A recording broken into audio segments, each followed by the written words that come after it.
درود دوستان عزتمند، منظور شماست مستند نابغه ها و امروز ما درباره چهره صحبت میکنیم که در نیمه دوم قرن 19 و ابتدای عصر 20 آبرو و مرتبه علمی ملت تاجیک را سرتاسری نموده است. او در زمان خود اولین شخص محسوب می‌یابد که از میان اهالی محلی برآمد و در آسیای میانه و شرق نزدیک و حتی اروپا دقیق ترین گلابوس را ساخته است. کره او از دیگر گلابوس های اختراع کرده عالمان ابوریحان بیرونی و میرزا اولوغ بیگ به کلی فرقیت داشته، از جهت علمی خیلی مکمل و حجماً بزرگتر را میماند. در خوجند اول به حیث میراب و بعداً چون میری شهر ایفای وظیفه کرده، همچون دانشوری همدان انقلاب بزرگی فکری را به میان آورده است. بسیاری از تحقیقاتچیان سهم او را در کار آبیاری و کشادن زمین‌های نوکارم آسیای میانه برجسته و نمونه می‌خوانند. بیرون از کشور نیز شهرت به اندازه داشته، کشفیات و دستاوردهای نظررسی علمیش مورد اعتراف عالمیان گشته است. منجم، ریاضیدان، سیاح، مهندس، جغرافیدان، شاعر معروف با تخلص هیئتی حاجی یوسف میرفیاض خوجندی. امروز در مستند نابغه ها ما از او و سهم ناگزیرش در تاریخ علم میگوییم.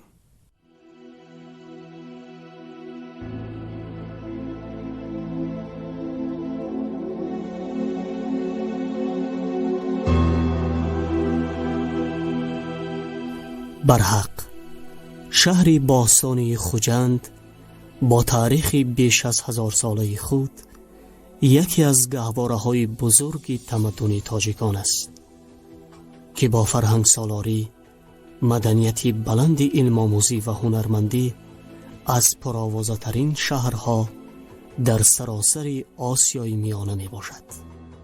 کشفیات و دستاوردهای نظررسی عالمان و دانشمندان در عهد سامانیان خوجند را به عنوان یکی از پیشرفته‌ترین مرکزهای علم، مکان اختران علم نجومشناس معروفیت بخشیده بود.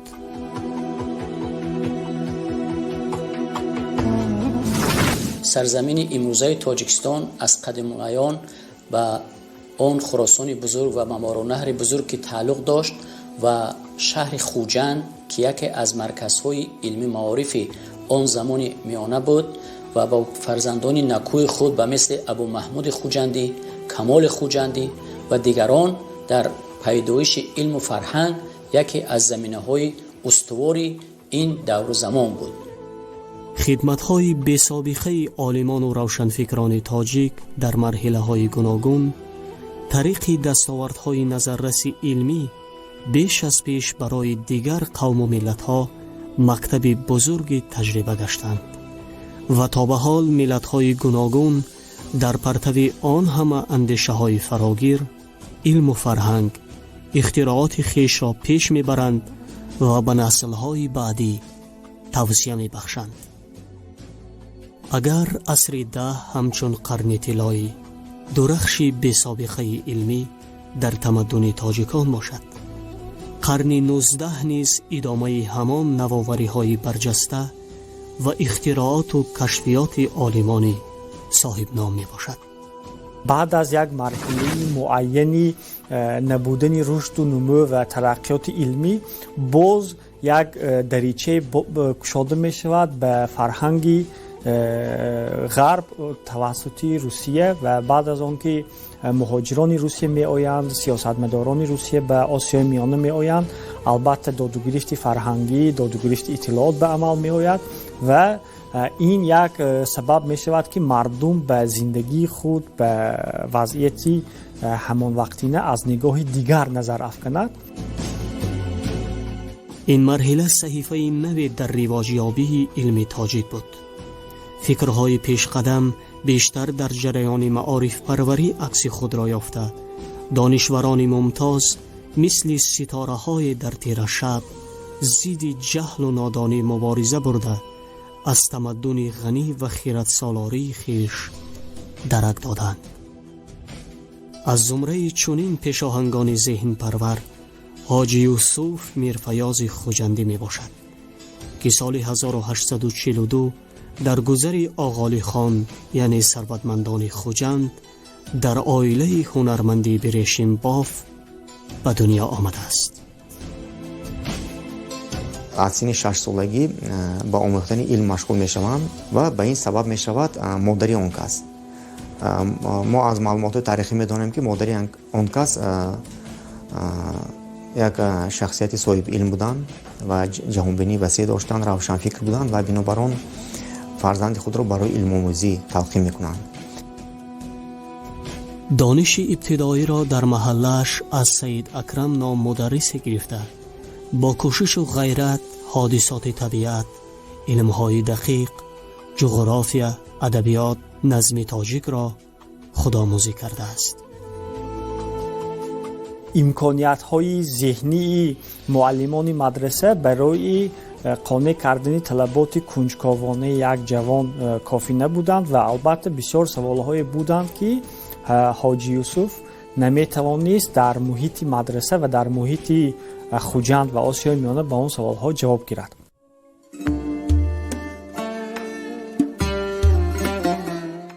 در خرده‌اش پدر به زیارت کعبه رفت و دیگر برنگشت.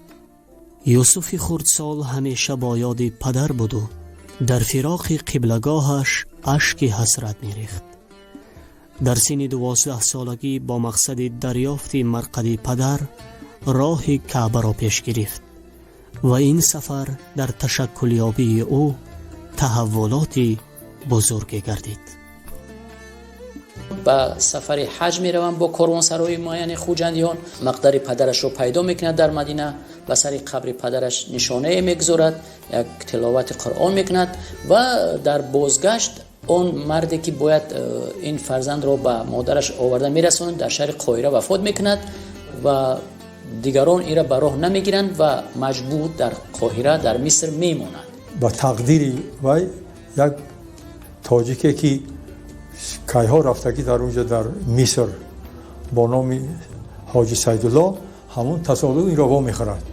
وقتی که پرسان بکند که از خوجند وای اون را گرفته با خودش به مصر میبرد و در مصر بسیار وای را تیار میکند، علمی وای هم زبان عربی را میآموزد، هم دیگر علم ها را کمتر از خود میکند و با اون دارالفنون یعنی با یونیورسیتی الازهر داخل میشود.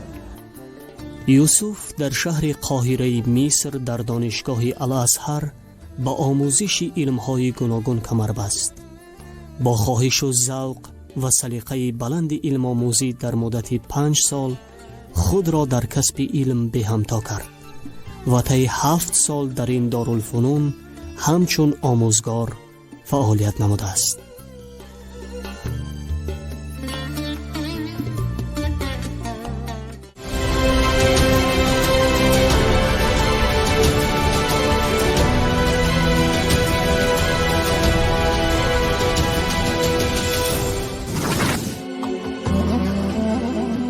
حاجی یوسف در سن 24 سالگی همچون شخصیتی فاضل دارای اندیشه های پیشرفته به زادبومش خوجند برمیگردد و چند مدت با علم های دقیق شغل می‌ورزد، ولی این سرگرمی او به روحانیان آن دور خوش نمی آید.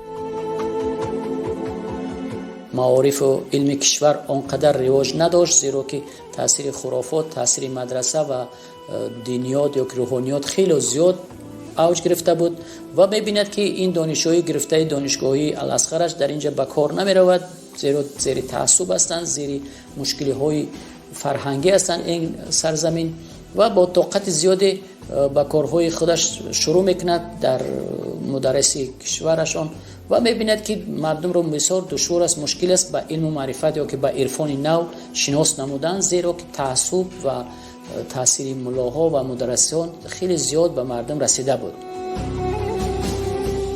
او دوباره ترک وطن نمود و همراه دوستش عبدالله فیاض سفرشان از شهر ارنبورگ روسیه آغاز گردیده به قسم زیادی شهر و مملکت‌های قطعه اروپا و افریقا و حتی امریکا ادامه می‌یابد. و در این سفر 12 ساله دانش و معرفت، جهانبینی علمیش تشکل یافته با بهترین نمونه آثار عالمان و متفکران شناس می شود و این همه جستجو و مشاهده ها در فعالیت من بعده او تکانی مهمی می گردد. دانش‌های طبیعی و علمی را در سفرهای من بعدش که هم به کشورهای شرقی و هم به کشورهای غربی اروپا داشت به دست می آورد و در آنجا از دانش‌های معاصری هم فیزیک، هم استرونومی و هم ریاضیات و هم گئوگرافی و نجوم با خبر می گردد. وقتی به وطن برگشت 45 سال داشت و در آن عهد و آوان بیشتر کشورهای آسیای مرکزی از جمله شهر خوجند نیز به هیئت روسیه پادشاهی شامل گردیده بود. دانش و تجربهش امکان داد عضو جمعیت گئوگرافی امپراتوری روسیه بگردد و در تحقیقات‌های علمی متخصصان روس را همراهی نماید. آخر عصر 19 در وادی جزخ زامین آموزش تیره‌شوی آفتاب به عمل می آید و در این مشاهده حاجی یوسف طریق تلسکوپ و دیگر تجهیزات استرونومی خلاصه های بسیار دقیق علمی پیشنهاد می کند و حتی با نمایندگان والا مقام روس بحث ها می نماید و محض ناباوری و ناتوانبینی آنها به دانش های دنیوی اهالی ما باعث می گردد به اختراع یکی از دقیق ترین گلابوس ها در حیات انسانیت دست بزند. گویا در یکی از حادثه هایی که گرفت آفتاب شده بود، نماینده حاکمیت روس ارتشیویچ طعنه میکند که مردم شما بسیار یک در حالت جهل و نادانی قرار دارند، زیرا هنگام گرفتن آفتاب مردم به اذانگویی شروع میکنند، دیگ و طبق را میزنند و میترسند. این سخن به حاجی یوسف سخت میرسد و حاجی یوسف میگوید که نه، مردم تاجیک فارس از قدیم الایام در علم، در تاریخ علم سهم بزرگ داشتند. پیدا شدن این حادثه و دیگر حادثه های فلکی را خیلی خوب و واضح میدونستند. از بیرونی و عمر خیام و از ابن سینا براش گفتاری هم میکند. یکی از اونها سوال میکند که میگوید شما که اینقدر دانش فصیح دارید، یک افسوس که همین مردم شما فقط میتونید که سخن گویید، لیکن یگان اسباب از خودتون ایجاد کرده میتونید. و میگوید که البته مردم ما حاضرم و پیشتر هم میتونستن. و میگوید که من آرزو میکردم یک بار بینم که این مردم شما و ارتشیوس که نام داشت، این مردم شما یگان چیز از عهده‌اش میبرایند.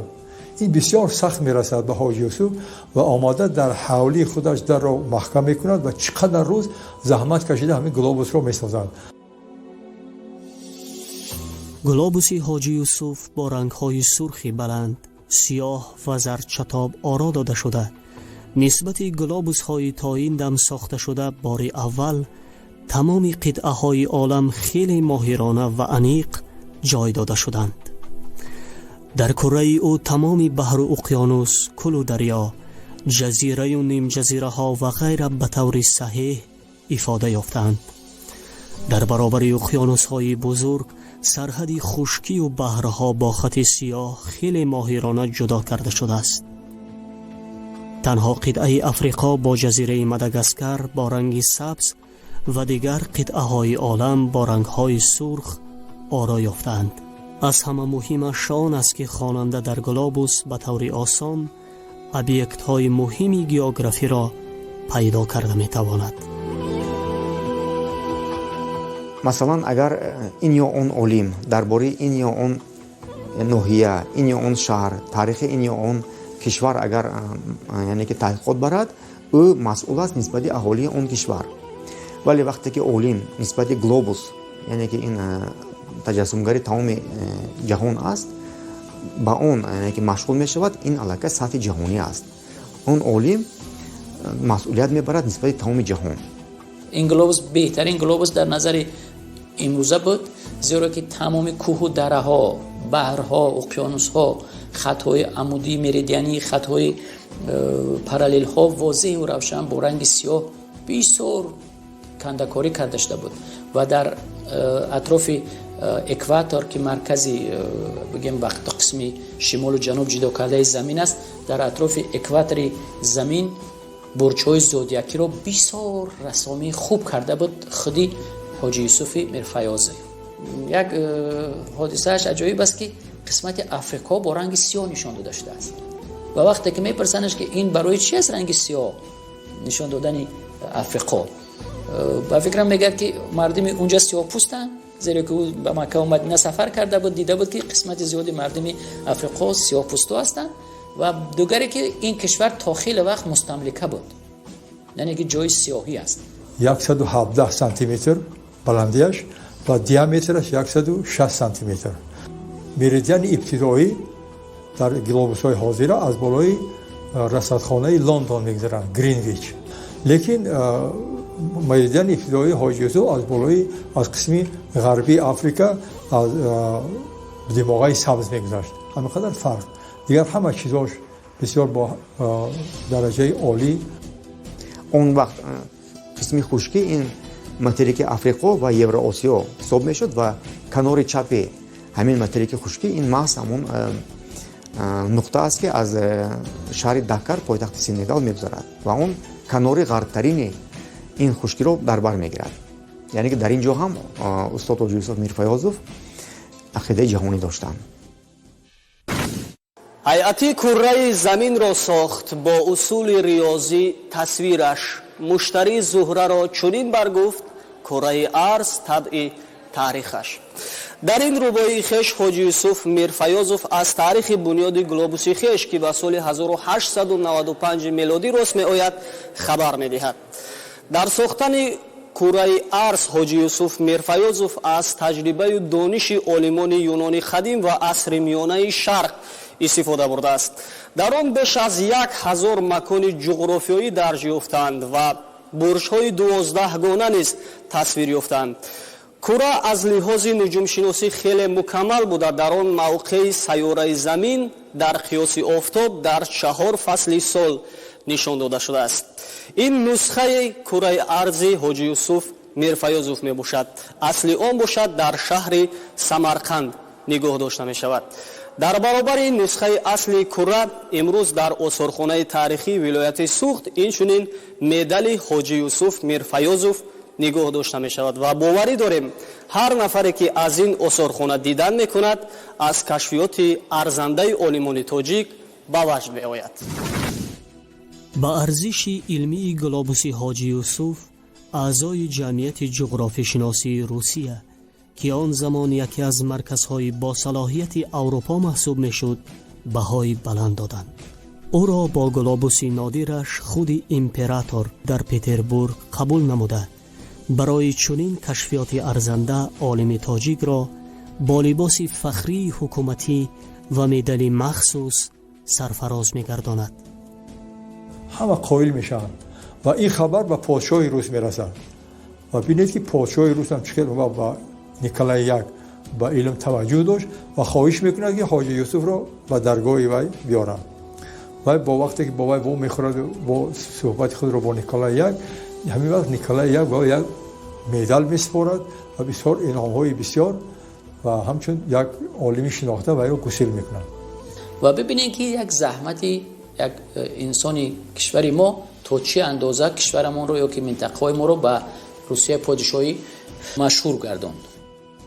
мушоҳидаю санҷишҳои минбаъда нишон дод ки глобуси ҳоҷи юсуф ба талаботи баланди илми географияю картография ва дигар паҳлӯҳои илми муосир ҷавобгӯ буда, худи ӯ дар баробари олими пурмаҳсул боз қобилияти ниҳоят баланди хушнависӣ ва рассомиро низ доро будааст.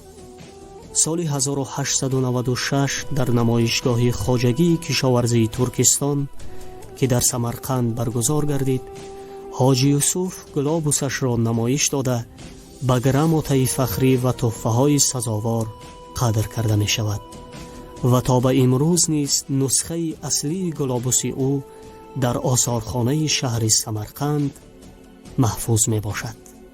дар майдони регистони Самарқанд намоиши хоҷагии қишлоқ ва санъат хеле کلان برگزار می‌گردد و در همان نمایش حاجی یوسف نیز در یک گوشه الهیده را جا گرفته گلوبوس اختراع نموده خود را به نمایش می‌گذارد و در همان وقت گنرال گوبرناتور ترکستان وريفسكي از همین نمایش دیدن نموده با حاجی یوسف میرفیاضوف ملاقات می‌نماید و از کشفیات و دستاوردهای او حاجی یوسف گنرال گوبرناتور ترکستان وريفسكي معلومات خیلی خوب پیدا میکند و کوشش میکند که حاجی یوسف میرفیاضوف را با دایره های علمی مشهور همون وقتی روسیه بخصوص با سنت پترزبورگ و مسکو و ارنبورگ رابطه پیدا نماید.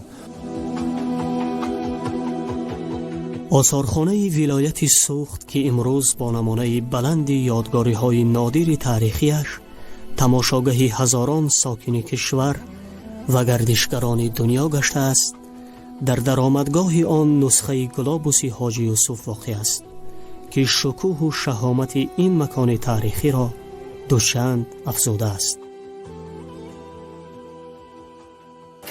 سال 2006 وقتی که آثارخانه تاریخی ولایت سوخت افتتاح یافت، تا افتتاح یافتن آن که اینجا هر هفته جلسه عالمان برگزار می‌گردید، عالمان به خلاصه آمدند که باید نسخه کره ارض حاجی یوسف به نمایش گذاشته شود.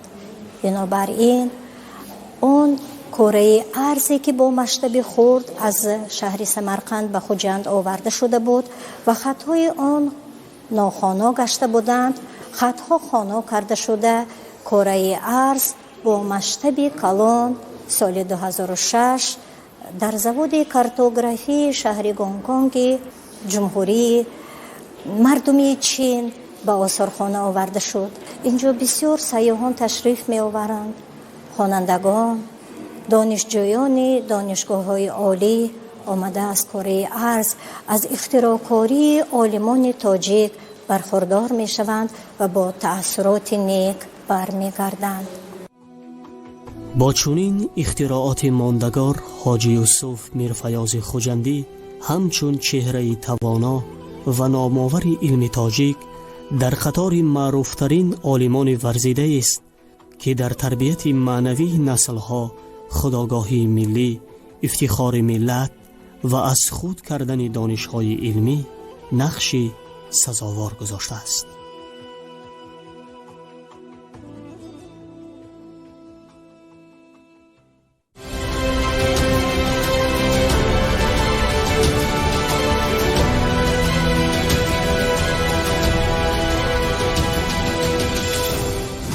حاجی یوسف میرفیاض خوجندی با کسب تجربه و طریق مشاهده های دقیق استرونومی در رشد علمی ستاره شناسی حصه ارزنده گذاشته است. او اندیشه های علمی دیگر عالمان را مورد تحقیق قرار داده در این برابر خلاصه های بسیار دقیق و جالب می آورد. با دلیل های ردناپذیر در خالگی بی ته و بی پایان به هیچ چیز تکیه نکردن زمین، سیاره های عطارد، زهره، مریخ، زحل، نپتون، اورانوس، ستاره های دومدار و اینچنین دایر به ستاره پران یعنی شهاب ثاقب در کتاب نجومی خود مختصر علم افلاک و علم ارض معلومات می دهد که بسا جالب می باشند. مثلا در مورد خصوصیت های اساسی کره زمین حرف زده سبب های پیدا شدن شب و روز را چنین گفته است: آفتاب مثل چراغ است، نصف کره زمین که به طرف آفتاب است روشن می شود و نصف دیگرش تاریک می ماند. طرف روشنی او روز و طرف تاریکش شب می باشد و از گردیدن به دور محوری خود شب و روز حاصل می شود. یا خود در مورد ستاره پران اشاره می کند که آنها نه جزئی ستاره های ثابته، نه جزئی ستاره های سیاره هستند، بلکه سنگچه های خرد و یا پرچه های آهنند که در فضا به هر سو سیر می کنند. گاها در رهگذر خود به زمین دچار می شوند و طبقه بالای اتمسفر ما را درانده گذشته می روند. چونین اندیشه های فراگیر در تحقیقات های علمی نابغه تاجیک خیلی زیادند که تا به امروز اهمیت خود را گم نکردند. حاجی یوسف در زمان خود یکی از تأثیرگذارترین عالمان در پیشرفت دانش‌های ستاره شناسی محسوب می‌یابد که توانسته است حادثه‌های فلکی را با تحقیقات‌های هرچی مکمل توضیح بدهد.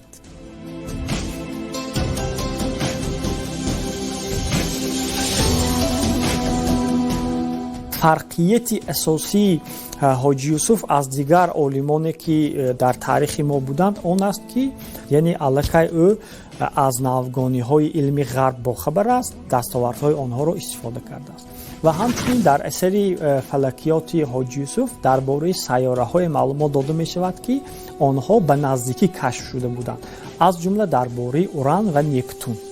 یعنی عالمان گذشته ما به مثل نصرالدین طوسی، ریحان بیرونی، احمد فرغانی و عالمانی که در رصدخانه سمرقند فعالیت می‌بردند از این سیاره ها خبر نداشتند و همچنین آنها درباره کمیت و استروئیدها و دیگر جرم‌های کیهانی معلومات مکمل نداشتند، زیرا این کشفیات ها و این معلومات ها تنها بعد ساخته شدن تلسکوپ به دست آمد. اولمسی خال شاعر و محقق که سالیان است به پژوهش روزگار و دستاوردهای علمی حاجی یوسف مشغول است، اشاره می‌کند که این نابغه بزرگ به واسطه در خانه خود تلسکوپ داشته است و هر شب حرکت جرم‌های آسمانی را مشاهده می‌کرده است. حاجی یوسف کتابی دارد با نام علم الافلاک. علم الافلاک در همین جا تحقیق شده. همون نه و سیاره‌ای که در این کتاب نوشته شده همین از همینجا تلسکوپ بود. با تلسکوپ همینجا سوراخی بود، بعد آن را بستند که ابزور نکند. همینجا وای بود، از همینجا او شب‌ها ستاره ها رو تماشا کرده درباره گشت آن ستاره‌های ثابت، سیاره دیگر تحقیقات علمی در همینجا شده و حتی مهمان‌هایی که می آمدند او نشان میداد که من چگونه ستاره‌های ثابت سیاره در حرکتن، چگونه ایستادن، چگونه چشم‌افکنی میکنن نشان میداد. مختصر علم افلاک و علم ارض از پرارزشترین اثرهای نجومی در نیمه دوم عصر 19 و ابتدای عصر 20 محسوب می‌یافت که تألیف آن را حاجی یوسف در اثبات کرویت حرکت زمین در مثال اختراعات گلوبوس، بالا بردن دانش‌های استرونومی مردم و سهمگذاری در پیشرفت علمی ستاره شناسی دانسته است. اوید علمی زمینی گردیزیا و اوید علمی بگیم امروز سما بسیار گفتارهای عجایب نموده است و کتابش از 20 فصل عبارت است. در این کتابش تمامی دانش‌های همون زمانه را درباره سیاره ها، ستاره ها، درباره ستاره های دمدار و پیدا گشتنشون باعث گویا که جنگ و جدال میگشت در بین مردم، این گپ ها خرافاتی بودن، واضح و روشن علمی اساسناب میکند که همه این دانش ها از علم نجوم هستند و برای پیدا شوی همه ستاره ها و نمایش بینش ستاره ها و سیاره ها علم نجوم تمامی زیج ها و تمامی کتاب ها را خوانده برآمده بود و مردم خودش در این کتابش پیشنهاد میکنند. کتاب علمی افلاک و علمی ارض در مرکز میراث خطی اکادمی فنهای جمهوری تاجیکستان همین کتاب نگهداری کرده می شود و سالهای 70 عصر 20 از جانب دانشمندان تاجیک این کتاب چاپ شده است و سال 2020 باشد در شکل کتاب علاهیده نیست این باز کتاب به چاپ شده است. عقیده های علمی او در خصوص آفتاب و ماه، حرکت جرم های آسمانی، گردش سیاره ها خیلی جالب بوده تا به امروز برای خواننده شوق آورند. دینامیکای گردش زمین رو برای خوانندگان همون زمان تصویر میکردن همچون چرخ عروبه، یعنی که ما میدونیم که زمین هم در اطراف محور خود دار میزند با برابری هم در اطراف یعنی که آفتاب دار میزند و اون کس با اون یعنی که تشبیه می آوردن که چرخ اروبه هم در اطراف محور خود در میزند و اگر اون در اطراف شهر این اروبه رو در زنونیم هم در اطراف شهر در میزند. یعنی که معلومات بسیار به طور عام فهم آورده میشدند. دادن دانش‌های امروزه استرونومی برای مردم ما بسیار آسان است، زیرا که مردم به این چیز باوری زیاد دارد. در اون دوره مردم زیر تاثیر خرافات بودند و از گفتگوهای ملاها و مدرسان مدرسه ها بیرون هم نمی برآمدند. هر چی که اونها میگفتن اینا قبول میکردن. وقتی که در مقابل مدرسان اون مدرسه ها حاجی یوسف میرفیاضوف اساسهای علمی پیدایش سیاره ها، ستاره ها، پیشگویی نمودن حادثه گرفت آفتاب و مهتاب رو براشون که پیشنهاد میکرد، بسیاری قبول نداشتن، زیرا که تاثیر خرافات و معرفت اون دوره بسیار پست بود. برای همین ما بگیم که حاجی یوسف میرفیاضوف یکی از مشعل پروران زمانی گزارش تاجیکستان شوروی میباشد. در تاریخ علم حاجی یوسف میرفیاضوف پیش از همه همچون جغرافیدان خریطه‌ساز معروفیت دارد که در این سمت به دستاوردهای پرارزش نائل گشته است. بعد همراه کرده شدن خوجند به هیئت امپرای روسیه، حاجی یوسف وظیفه عملدار محلی متصدی تقسیم آب میرابی را به ذمه داشته است. بعد به این مقام رسیدن او در حل مسئله های ایریگاسیا که به آن زراعتکاری در آسیای میانه رواج نداشت خدمتی باسزای انجام می‌دهد. توسط زحمت‌های حاجی یوسف کانال‌های خرد و بزرگ ساخته شده، یکی از ساحه‌های اساسی خواجگی قشلاق پختکاری اوج می‌گیرد و در محله‌های زیاد زمین‌های بیکار خوابیده آبیاری می‌شوند. اون کسی که در مقیاس گلوبالی یعنی که مسئله های ایریگاسیونی رو حل میکردن، این عالم این حتما باید که دانش‌های سطح بلندی یعنی که اوید به کره زمین، اوید به یعنی که کارتوگرافی داشته باشند و در این ساحه نیز اون کس سهم بی‌نظیر خود را نسبت آبیاری وادی فرغانه بسیار یعنی که نواحی‌های وادی فرغانه گذاشتند. سیستم آبیاری شهر خوجند را نیز از نو یعنی که دیده برآمدند و ما می‌دانیم که این دانش‌ها را به نظر گرفته حکومت اون وقت اون کس را حتی همچون میری شهر خوجند نیز تعیین کرده بودند، گرچنده استاد طبیعت عالم داشتند و برای کارهای ماموری یعنی که شوق و هوس زیاد نداشتند. او با قابلیت بلند ذهنی در شهر و محله ها درغات‌ها ساخته با کشادن زمین‌های زیاد کارم موفق می‌گردد. سال 1895 همراه متخصصان روس در ترتیب دهی لایحه آبیاری حوزه دریای سیر اشتراک نموده به نتیجه‌های برجسته می‌رسند. حتی از روی نقشه‌های طرح ریزی نموده او کوهی کیست شهر را شکافته به دهه‌های بسیار آب می‌گذرانند و با فراوانی آب ساحه باغ و تاکداری رواجی همه‌جانبه می‌یابد. در قسمت میرزاچول و در قسم خوجند یکچند کانال‌های خیلی زیاد، حتی یک کانال در میرزاچول تا 90 کیلومتر درازی داشت و با تمام همون رشادهایی که اون وقت موجود بود به همون رعایت کرده همون آب رو ببرد و را حتی نام نیکلای میمانند در همون وقت، نام نیکلای یک همون کانال را. دانش و تجربه و ملکه مخصوص کاردانی او باعث گردید در افتتاح کانال‌های کلان سهم گذاری نماید. در آغاز عصر 20 با تشبث حاجی یوسف انشاءات کانال معروف رامانوف ها آغاز گردیده 13 سال دوام میکند و کانال مذکور با یک چند شاخه هایش من بعد اساس آبیاری شدن 36,000 گکتار زمین میگردد. که نه اینکه همچنین یک عالم تشکیلاتچی بلکه بسیار مردی راهبری کننده خوب اینا دانسته و در 300 سالگی عائله رامانوف ها اشتراک میکنند و در اونجا باز به خیلی انعام های زیاد تحفه میکنند. معرفت ذهنی و سلیقه بلند کاردانی حاجی یوسف همچون میرابی برجسته نه تنها نام او را ابد زنده بلکه زمین‌های زیادی را حاصل خیز نمود که تا به امروز در گردش کشاورزی بوده به پیشرفت زندگی مردم مساعدتی همواره می‌کنند.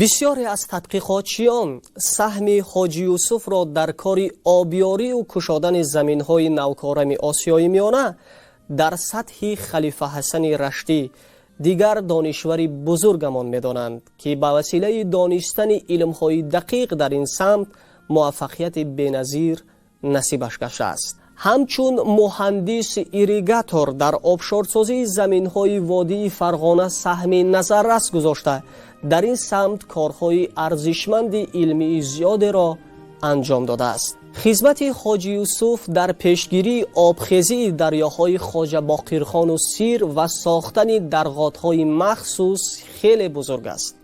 او برای آبشار ساختن زمین‌های شهر خوجند با مدل نقره‌کوب پریستاف اوزد خوجند سرفراز گردیده است. در این برابر همچون میرابی نامی در افتتاح کانال کنیاس که با نام کانال رامانوف در شهر سنت پتربورگ فدراسیای روسیه مشهور است شرکت ورزیده با مدل میرابی درجه 2 سرفراز گردیده است. در اختیار حاجی یوسف بیشتر از 70 تناب زمین بوده است که قسمت زیادی آنها را بایهای محلی در عوض براه ماندن سیستم آبیاری به او هدیه کردند. از آن روزگار حاجی یوسف میرفیاض خوجندی امروز شهر باستانی خوجند سیمای خود را کاملا دیگر نموده به یک شهر واقعا پیشرفته دارای امکانیت‌های وسیع در همه بخش‌ها تبدیل یافته است. در زمان خود حاجی یوسف وظیفه میر شهر را نیز به ذمه داشته منزلش در محله آغالی خان که حالا شورا 52 را میماند واقع بوده است. هرچند سیمای ظاهری بنا خیلی تغییر خورده است ولی همان نقش و نگار آن خصوصا کار بلند نجاری حاجی یوسف بسا جالب و ناتکرار است. زمان اینجا جای جمع آمد زیایان دور مانند تاش خوجه اسیری، صادر خان حافظ، فیاض خوجندی و دیگر روشن فکران علم و فرهنگ بوده است. 6 خانه داشت. این 6 خانه همچون 6 خانه مهمان نوازی بود. در هر یکی آن تمام شرایط مهیا بود که مهمان خود را در خانه خود حس کنند و همه ما خانه همه آراسته بود که و همه جا تعریف خانه حاجی یوسف میرفت. و این نقش نگارها همه ما در زمان اوشره تا الحال اخل رنگشان کافته هم نگردیدند. حتی از سمرقند و بخارا، تاشکند و فرغانه اهل فضل و ادب جمع آمدند و محفل‌های علمی و ادبی برپا می‌کردند. پهلوی دیگری فعالیت حاجی یوسف که طبیبی میباشد تمام بیماران را محض در همین منزل قبول می‌کرده است. همدیارانش نسبت او همچون طبیبی حاذق احترام زیادی داشتند. وی از طب قدیم و طرز و اصول استفاده گیاهای شفابخش در درجه خیلی بلند شناس بود. نقل میکنند که او از کتاب القانون ابن سینا به طور وسیع استفاده میبرد و حتی در همون لحظه که او گوشه‌نشینی کرده به ساختن گلوبوس خود مشغول بود در بین مردم آوازه پهن شده بود که گویا حاجی یوسف برای ساختن داروی مرگ یعنی برای بیمارگی کوشش کرده ایستاده است و البته این آوازه مردمانی که سطح سوادشان پست بود ولی این هم گواه میدهد از آن که او یک همچون طبیب در بین مردم شناخته شده بود و البته ابرو و اعتباری معینی رو داشت. طب خلقی رو با طب اروپایی پیوسته اونچنان داروهای میساخت که حتی در دربار حاکم شهر نبود. حاکم شهر یعنی که تمام ملازمان او برای داروگیری نزد حاجی یوسف میرفیاض می‌آمدند. خوب میشد در حال حاضر منزل چنین یک دانشمند فرزانه که در پیشرفت علم تاجیک نامش را با حرفهای زرین ثبت نموده است از نو برقرار شده تعمیری همه‌جانبه بیابد و همچون افتخار عالم تاجیک برای تماشابین وطنی و خارجی خدمت نماید.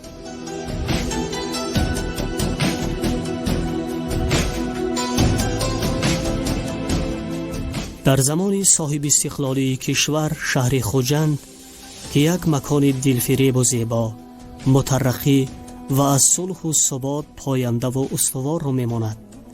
کنار مهربارش را در برابر مرقد دهها فرزندان برامند تاجیک، اینچنین مجسمه حاجی یوسف میرفیاض خوجندی نیز زینت می‌دهد که به شک برای بیدار نمودن معرفت خودشناسی، بالا گرفتن حس افتخار ملی این نسل‌ها مساعدت می‌کند.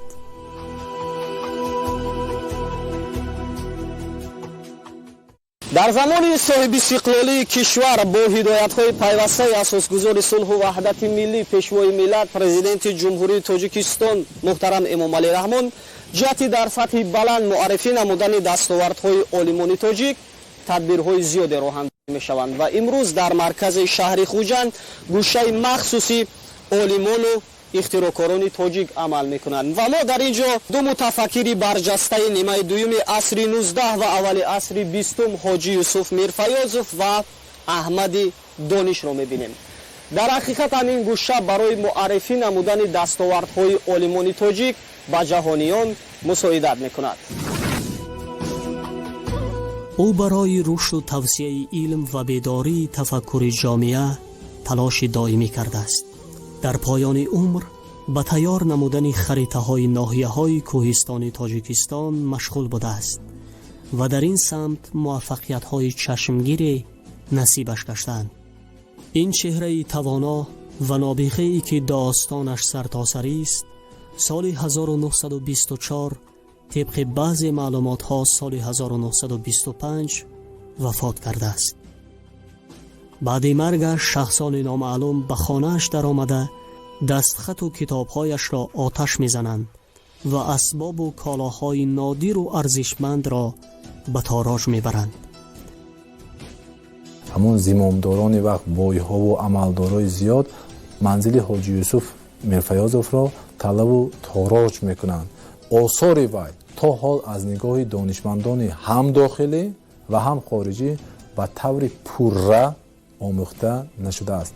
تنها گلوبوسی اختراع‌نامه‌اش که گفتیم سال 1895 ساخته شده است و سال 1911 که کتاب علم افلاک و علم ارز که همون دو گویم از حاجی یوسف آثارش به ما آمده رسیده است آموخته شده است و خلاص. نامش در قطار آن بنیادگران علم معارف و ساختمان یکی از گلوبوس‌های اولین آسیای میانه ثبت کرده است که افتخار ملت ما است، افتخار کشور ما است و برای جوانان و برای آینده مکتب معارف دانستن این دانش‌ها، ترغیب این دانش‌های این عالمان ورزیده کشورمون برای ما و شما یک قرض وظیفوی است.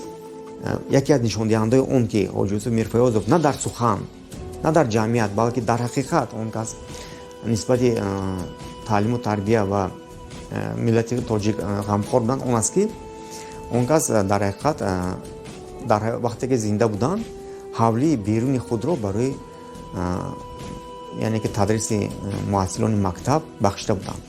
من حاجی یوسف در علم تاجیک خیلی هم خدمت‌های زیاد کرده است و من باوری دارم که آهسته آهسته ممکن که در دیگر جا پیدا کنن اثرهای وی را و باید وی را ما در قطار بهترین عالمان شناخته‌ای که با علم تاجیک اما با علم امروزه سهم گذاشتن باید در قطار ما وی را نامبر کنیم و یادآور شویم. مرتبه علمی، اختراعات نادر و کشفیات و دستاوردهای انجام داده حاجی یوسف میرفیاض خوجندی به قیاسند. او چون گذشتگان نیکنامش برای روزگار پرسعادت بشریت زحمت صافدلانه کشید و با کمال افتخار میتوان گفت نامش همچون تاجیک زاده همدان در صدف تاریخ برای همیشگی باقی خواهد ماند.